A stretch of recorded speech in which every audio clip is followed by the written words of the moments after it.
Very good morning.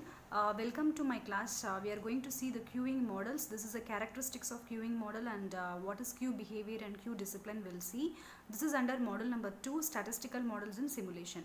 So here, what are the characteristics of queuing model and behavior and discipline? So all the customer service times and the arrival time of the customers and whatever in the system or in the queue, it will be depending upon the queue behavior and queue discipline. Like behavior and discipline in the sense like it may be in a FIFO concept, and then discipline is like if the customer waiting in a waiting line and if he wants to go for slow line, otherwise if he wants to go for some other work while leaving this job, and so it depend upon the behavior and discipline, it may varies. So we'll see the characteristics of queuing system. The key element of queuing systems are customers and servers. So without this, there is no any queuing models. There is a customer and service. So customer, it may be a people, truck, machines, any other things or parts, airplanes or anything that arrives at a facility and it requires services. So before that, before arriving any of the services, first of all they have to check whether the server is idle or busy. That is a server utilization. Server refers to receptionist, repair person, medical personnel and retrieval machines. These are the persons who is providing the requested services. If repair person, in the sense if the machine parts, we need to fix the machine parts as accordingly, then repair person has having a assistant to fix those things, and he is having a guts to modify, and then he has some other repair person having some other different parts to fix those machines, and he is having an assistant to guide, and then these are the things which is guided by the repair person. And so these are the main characteristics of the queuing system. And calling population is like is nothing but the customer, the population of potential customer, we can say it as a calling population. So the calling population may be assumed to be finite or infinite. These two things which is coming under the calling population. So if it is finite, it consists it is usually assumed to be an infinite. The main difference between the finite and infinite is how arrival rate is defined. So her arrival rate is not affected by the number of customers who have left the calling population and joined the queuing. So normally the customers will be routing from queuing from one route to another. So it may vary, the discipline and its behavior, everything will vary. So customer who have left the calling population and joined the queuing, these things and all won't affect the arrival rate in the infinite population model. So arrival rate we need to find out, that is the main difference between finite and infinite population. So system capacity, one more characteristics over here, system capacity. So there is what are the restriction, what is the maximum and minimum size we can apply over here. There is a limit to the number of customers that may be in the waiting line or in the system, whatever it may be in queuing system. An arrival customer who find the system full does not enter but returns immediately to the calling population, so that arrival process will takes place. And these infinite population models is usually characterized in terms of inter-arrival time of the successive customers. So when this inter-arrival time of the successive customers will takes place, there is a thing. If the successive customers is having an inter-arrival time and the service time, if we calculate both the things, then we'll get a successive customer rate. And arrival may occur at scheduled times or at the random times. For example, at scheduled time means we can give an example for a hospital, and random times. Random times means we can say for some grocery shop, like small grocery shop or any other department stores. So these and all, it won't scheduled. So scheduled means we can give a very good example of hospital. So that is one of the good examples. So when random times come into the picture, so these arrival times are usually characterized by a probability distribution. So normally whenever we'll see the probability distribution or any other random fashion, so definitely the events, eventually it will be serviced to all the customers without any interruption, so because it is in a random way. And customer may arrive one at a time or in a batches. The batches may be of constant size or the random size. The second important class of arrivals is scheduled.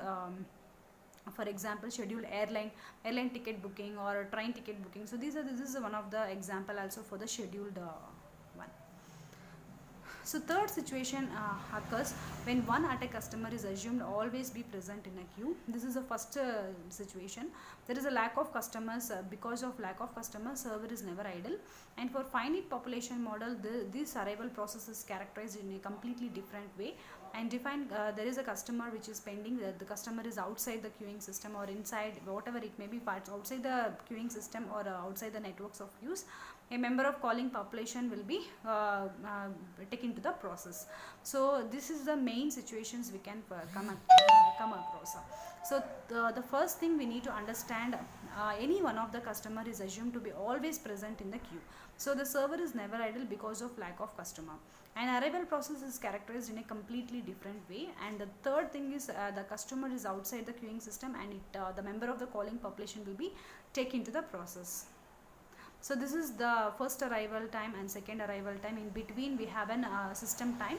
So we can find out the arrival process for a finite population model, like what is the waiting time and what is the open and close time. If you find out the pending time, we can easily find out the difference between first arrival and second arrival rate.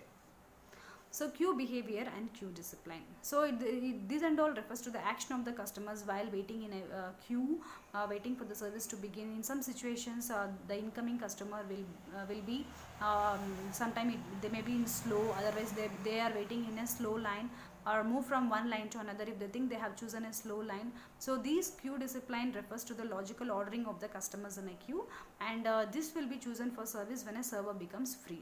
If it is not free, they have to wait for a while.